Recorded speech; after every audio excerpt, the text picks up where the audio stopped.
Hello friends, এখন আমরা আছি, আমি আর এই যে রেয়াংশু দুজনে আছি পিৎজা হাটে। আমরা এখানে আজকে বেকড চিজি মোমো পিৎজা খেতে এসেছি। এই যে বিল বানানো হয়ে গেছে, আমরা আজকে এখন খাবো বেকড চিজি মোমো পিৎজা। খেয়ে তোমাদের বলবো, মানে মোমো প্লাস পিৎজা দুটোর কম্বিনেশন খেয়ে তোমাদের জানাবো কতটা ভালো লাগছে। বাবা, তুমি তো অর্ডার করলে, তোমার কেমন লাগবে? আজকে আমি কি করে জানবো? হ্যাঁ, এখনো পাইনি, একটু বাদেই পাবে। আমরা অর্ডার অলরেডি করে দিয়েছি। আমি একটু পরে, মানে অনেকক্ষণ পরে, কারণ এই মাত্র অর্ডার করলাম। ওই জন্য মা সব মিথ্যাতে বলে, মার কথা শুনবি না। যাই হোক, আমরা এখন খাবো বেকড চিজি মোমো পিৎজা। খেয়ে তোমাদের বলবো যে কতটা ভালো, কতটা ডেলিশিয়াস।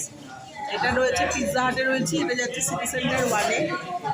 আজকে ঠান্ডার মধ্যে এরকম পিৎজা খেতে ইচ্ছা করলো। আজকে স্যাটারডেতে আমি আর ছেলে বেরিয়ে পড়েছি। আমি কেন বললাম, মা চাইছিল না।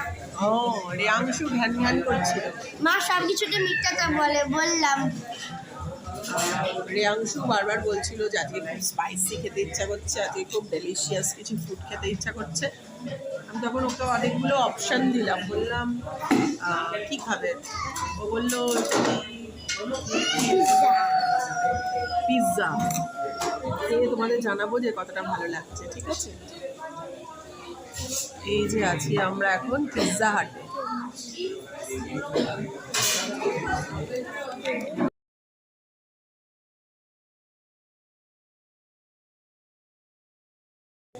এই যে রেয়াংশু খাচ্ছে মোমো অনেক আরো ছোট। পিৎজা। আমি এক্সপেক্টেড থেকে অনেক আরো ছোট। আমি ভাবলাম মনে হয় এখানে মনে হয় 6 পিস থাকবে, কিন্তু মাত্র 4 পিস মোমো, তার মধ্যে চিজ দেওয়া আর তার মধ্যে চিকেন দেওয়া, কিন্তু সাইজে অনেক কোয়ান্টিটি অনেক ছোটো। বরঞ্চ মিডিয়াম সাইজ হয়ে যেত, মিডিয়াম সাইজ পিৎজা হয়ে যেত। যাই হোক, না খেয়ে তো বুঝবো না।